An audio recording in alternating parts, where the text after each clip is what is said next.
facing a no-confidence vote in Parliament. The opposition will use this as an opportunity to make political gains ahead of next year's general election. The Prime Minister's party will now have to prove its majority on the floor of the House, and if it fails to win a majority, according to the House rules there, the leadership will have to resign. Prime Minister Modi's party, the BJP, is likely to win the vote, but this is an attempt by the opposition to embarrass the Prime Minister. Let's go live now to New Delhi with our correspondent, Neha Poonia, who's joining us with further details. Neha, a very good afternoon to you. Why this no-confidence motion? On what grounds did the opposition move for the motion?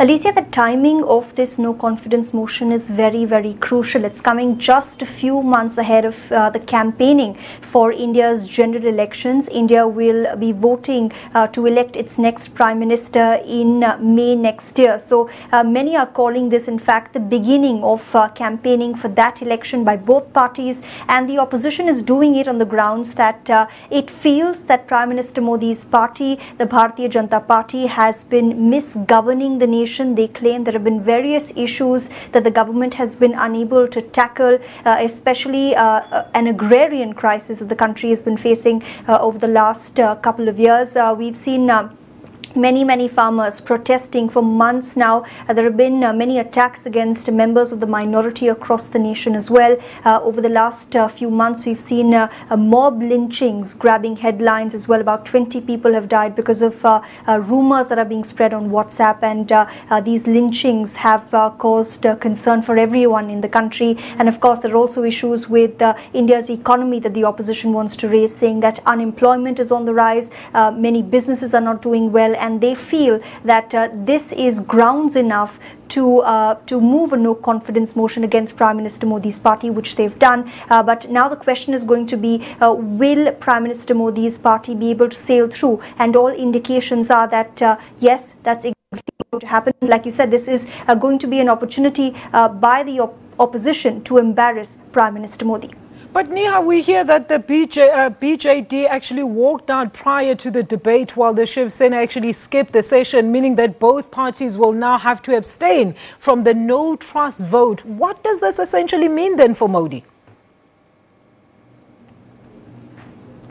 You're absolutely right. These are two regional parties, the BJD, and that's the Biju Janata Dal, and the Shiv Sena, which is an ally of Prime Minister Modi's Bharatiya Janata Party, the BJP. Now, what this means is that this is being viewed as a tacit move to support Prime Minister Modi's party, because if these two parties have walked out, that means the halfway mark in the House has come down. And this means that Prime Minister Modi's party now needs fewer votes to get a majority in the House and pass that floor test. So this is being viewed as a tacit support to Prime Minister Modi's party, and like I was saying earlier, that the numbers are in Prime Minister Modi's favor, because his party is a majority party in Parliament. They also have about 28 allies, many of whom have expressed that they will support the Prime Minister when that vote takes place. So essentially, this walkout was nothing but a means to allow Prime Minister Modi's party to get one step closer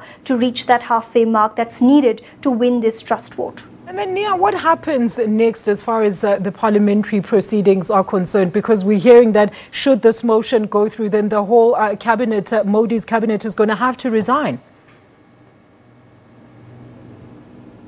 That's right, Alicia. This debate surrounding the no-confidence motion started at 11 a.m. local time. That's how these proceedings usually go on. First, there's a debate. Each party is allotted a fixed number of minutes to put their point out on the floor of the House, to explain to other members of the Parliament why they feel that they no longer have any confidence in the government in power. And that's what's been happening since early this morning. That debate was supposed to conclude at 6 p.m. local time, but that hasn't happened yet, and we're being told that the end of the debate is going to be marked by Prime Minister Modi himself getting up to speak on the floor of the House, where he will defend himself against all the allegations leveled by members of the opposition. And following that, there'll be a vote. And if you're right, I mean, if Prime Minister Modi's party were to lose this vote, then he would have to resign along with this cabinet. But also, let me give you some context. This is the first no confidence motion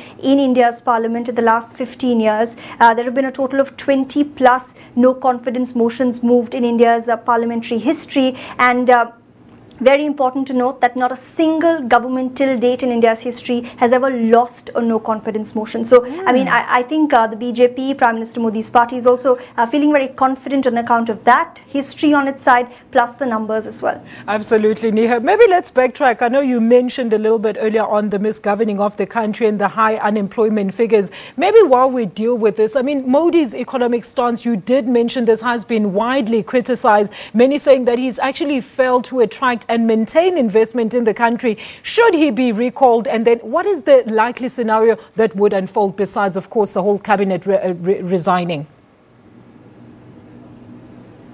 Usually what happens, I mean, and of course it's all speculation at this point in time, is if there is the no confidence motion goes through and the BJP is not able to prove its majority on the floor of the House, then it'll have to resign, following which the President will invite the current government to carry on as a caretaker government. So in effect, notionally, it'll be a huge embarrassment for the BJP, especially because, remember, they have a majority in the House. So to be voted out means that someone from their own ranks possibly voted against them, which is why this is very, very important.